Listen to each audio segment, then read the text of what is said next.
అసలు ఇప్పుడున్న విద్యా వ్యవస్థలో ఎలిజిబిలిటీ ఉన్న టీచర్స్ ఎంతమంది ఉన్నారు?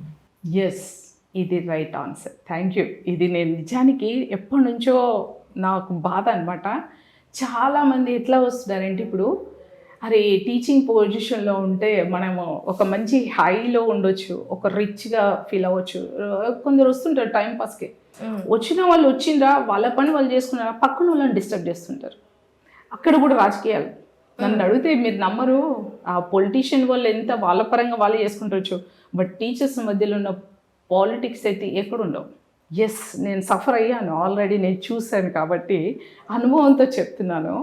చెప్పేవాళ్ళు ఆ అబ్బా ఈమెనే వచ్చిందా, ఇక స్పెషల్గా ఈమె కానికే చేసింది, ఇంకా అని ఈమెకే చాదస్తాం, ఇంకా ఎప్పుడు ఈమెనే చెప్తా అనుకుంటుంది, ఈమెనే మంచిదా. ఎథిక్స్ చెప్పరు, టైం మేనేజ్మెంట్ ఉండదు.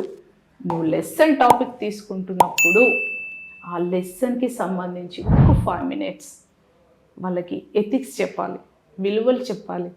ఎలా, ఎప్పుడు ఇంట్లో పేరెంట్స్ హరిబరి, టీచరు తన సిలబస్ కంప్లీట్ అయిపోవాలని హరిబరి, పిల్లలు వాళ్ళకి కావాల్సింది వాళ్ళు చూసుకోకుండా వాళ్ళు ఏదో టీవీ చూసుకుంటూ పోతారు.